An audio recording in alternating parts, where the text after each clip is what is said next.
Here is my one hook clip down. It's with a little rattle, and we've even got a little tiny small lead inline on there as well to hold that down to the ground. This is targeted at flatfish, hence why I've only used a size 1/0 hook on there. It's only got 15-pound stud line. Let's have a look at the rig itself. This rig is typical of what I would use, very calm seas. It's a long flowing rig, and at the bottom here we can see we've got a little splashdown. Okay, this little splashdown there is where the bottom hook will clip onto. I've actually got, in this particular case, a top hook set up as a pennel setup. I don't often use these on these kind of rigs really, but in this particular case I did, so that I can present the bait better on the bottom there. Now if I was to unhook this from the splashdown, we're able to see the snood a little bit more better in how I've made this. So at the bottom here we've got a 1/0 hook, we've got another 1/0 hook above that. Then above this we've got a stop bead, a rubber stop bead from Temu, and this is what is going to control these two aspects. I've actually got two stop beads there to give me extra strength. One of them is for the rattle, and the other one is for this inline lead you can see there. This helps pin the rig on the bottom of the sea, so this is obviously for flatfish, and I've got a stop knot above that so it doesn't rise above there either. And that is basically how I can set this up. And of course at the moment it's set up quite high, but when I've got a small little bit of bait on there, a little worm, then I can bring all of this down to suit the actual length of the bait itself. So this actually will end up quite down the bottom here. And then we go a bit further up, our 15-pound amnesia. It's a very long snood length, as you can see there. So it's like 36-inch snood length, long flowing, very calm seas. And we go all the way up to the top here, and we've got our standard crimp, bead, swivel, bead and crimp.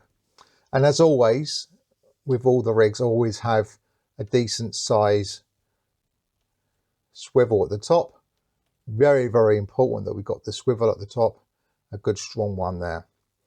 And I always hang it from here as I'm making the rigs. And that's it. It's a very simple rig. Again, this I will keep for a day where it's very calm.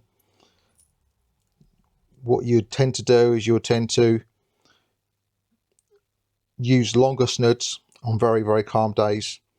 This is rather a long exception to the rule that I would normally follow. But again, I like to experiment with things, so I've got all different rigs for different things that I can try on the day. What I tend to do is on very turbulent days, I would tend to stick with a 12-inch snood. So that's where I would make them. And then I've got something in between. So I've got from the 12-inch right there, and then I've got the next one from that, which will be our 18, as you can see there. And then I tend to not really go beyond 24 inches for a very calm day. So this rig, as I said, is an exception. I'd like to try things out, so I've gone a bit longer on the snood length of this, but 24 inches tends to be my max for snood lengths, unless I'm using a rig like a 1-up and over. They can be much longer, but this is obviously talking about targeting flatfish here with very small hooks. So you tend not to want the snood length to be too long because you get a lot of movement there. In this particular case, this little tiny inline lead is round. It will allow the snood length to settle down somewhere away from the weight. It will allow this to settle. This little tiny weight will help pin it down, while at the same time this little rattle is free to move, producing vibration and a visual attraction.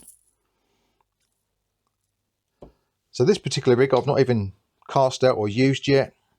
We see how we go with this one, but yeah, I think it's worth a go at this snood length. But as I said, 24 would be on a really calm day. 18 would be my average.